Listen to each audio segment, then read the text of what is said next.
You should be in your smart rows. We're going to take a look at our shared reading again today. If you were gone yesterday, give me a thumbs up. Okay, there were a couple people that missed out on this part. Maybe if you were a little bit late or if you were pulled in a group. That's no problem. We're going to read it again today so you can enjoy it also. Let's have Y. Will you hold our pointer for us so we know exactly where we're reading?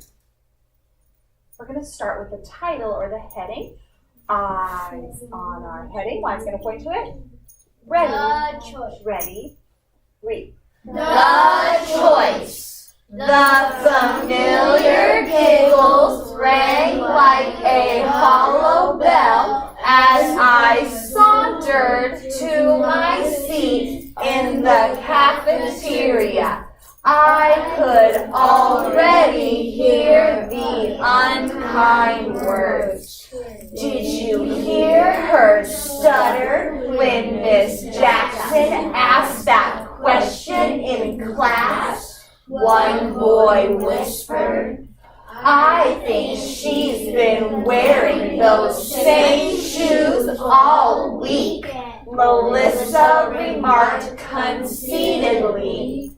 I knew immediately who they were talking about. She was new to our school and had made no friends. She sat alone at the table next to ours. Well, I thought to myself, she can have at least one friend. Such a good story. Thank you, Y. You can sit back down. Now let's review just a little bit from yesterday. When we looked up here and we found this definition for a word, what was this? Do we remember? What do we call that, Julian?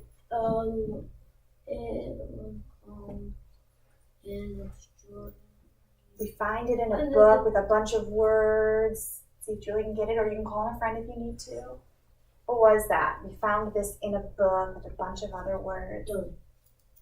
Dictionary. It was a dictionary definition, yeah. Now, that dictionary definition was the word conceitedly. Conceitedly. I just heard you guys use great expression when we were reading that. You acted like you were talking in a conceited way. What's something you might say conceitedly? Natalia? Something if you're only thinking about yourself, sure.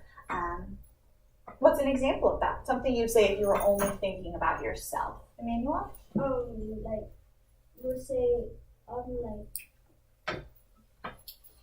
like if you only thought about yourself, like you wouldn't even like care about if I didn't even care about Dylan, he wouldn't even be my friend. I wouldn't even look at him or think him. Sure. And he wouldn't be my friend. I would be just like yeah. So if you weren't gonna look at him or be by him. No offense though, you are my friend. But like if he gets close to me, I'll be like, ew, get away from me. So ew, get away from me. It's something that you might say if you were conceited.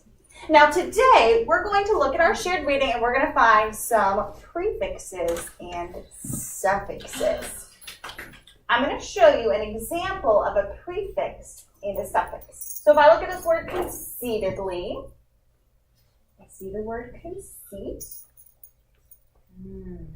I see two suffixes.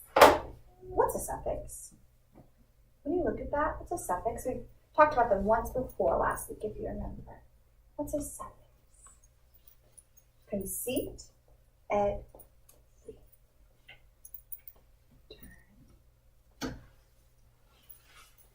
you can even look at our back word wall if that's going to help you.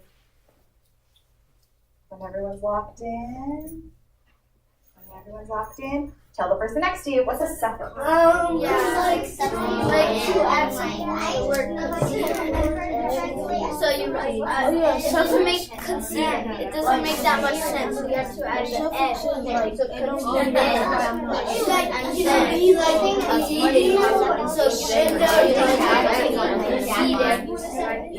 So like you had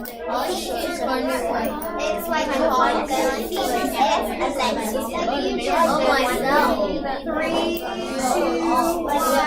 Eyes Step on me. What's a suffix? Lots of hands went up. I love to hear that. What's a suffix, Jade?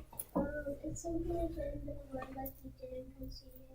Sure. You circled the suffixes at the end and then you underlined the root word. Good, the root word. Now I want to teach you something new today about that. Miss Rutz was the one that actually helped me with this. When we have a word like conceitedly, here's our word. Now we have something called the root word or the base word. If I have roots right here, okay? These are the roots, and this is maybe a plant.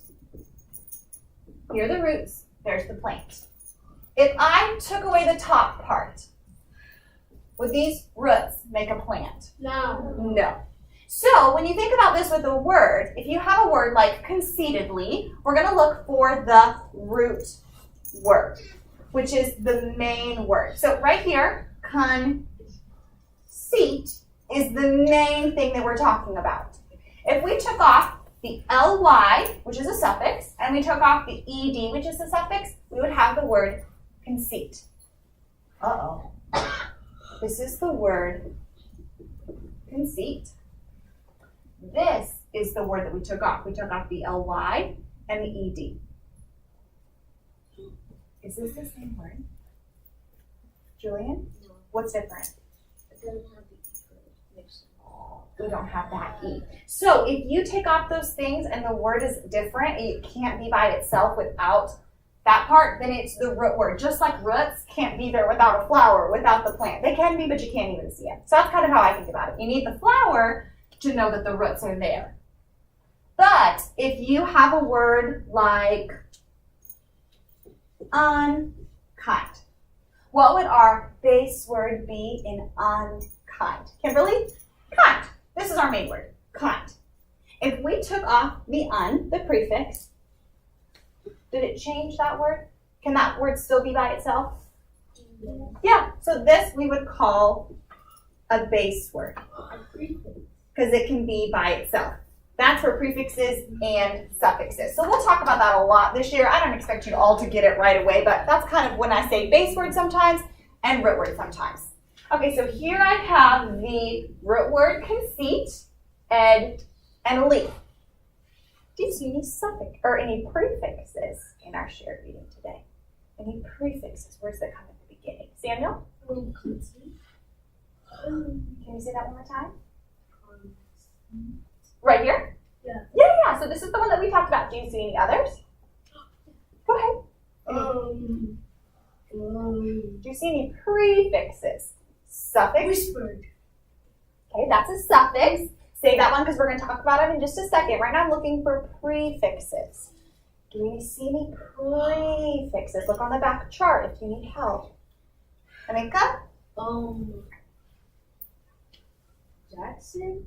Jackson, okay. Does that have a part that comes before? No, but about the continue, when you add the ly, like it makes a different meaning.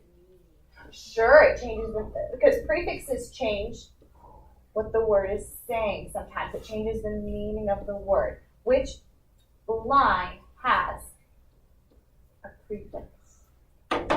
Prefix. If suffixes come after, prefixes come before. I'll give you a hint. Well, no, I'll see if we can get it first. Where's the prefix? Lucas. Number 3. Number 3. Unkind. Who else had that same one? Lots of people. I appreciate that nobody called it out. What would our base word be in unkind? What's that word that stands by itself? Julian? Kind. So we've got kind. Our prefix then is what? Why?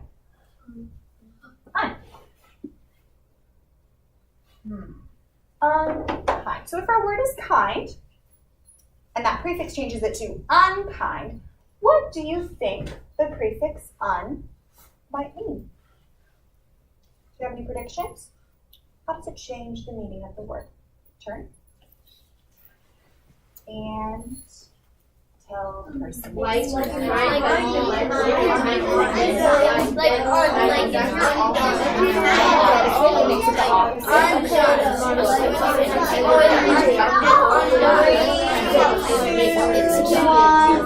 Eyes back on me. So I'm going to write this word on this little piece of paper. We have the word unkind. What do you think that prefix un might mean? Adeline? It means like when you don't, like, if someone's kind to you and it kind of means that you don't do it and you just be mean. So like the opposite, not kind. Yeah, the opposite from kind, but it's unkind that it means like it's when you don't be kind. So when you're not that, like not kind. Okay, well let's think of another word that might have the prefix un in it. Can you think of a different one? Unkind. Yeah. Can you think of another one, Julian? What's that? Well, right now we're thinking of other words that might have that prefix un. So I'm thinking of the word unkind is what we had in our story. Can you think of a different word with the un prefix? What do you think? Why? Unleashed. Unleashed? Right. That's a big word. Hey, that works. Unleashed. So that means like set free. So if you are, unleashed, or like with a dog. Is that what you're thinking of? Yeah, like if you're not leashed. So would un make sense there? Not leashed? Yes. Okay, so I think that makes sense then. Unkind, the prefix un means not.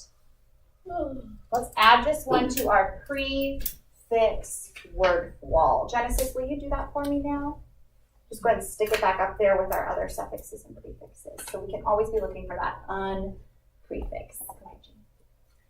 So we've got our prefixes and suffixes on the back wall. Now, we're going to look for some prefixes and suffixes in your word study spiral where you've glued your shared reading.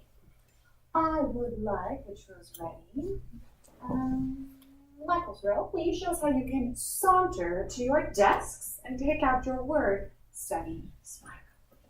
Let's watch how they do it. Oh, it's so tranquil, so peaceful, straight. Sandals row. Will you show us how you can saunter to your desks? Undone, not done.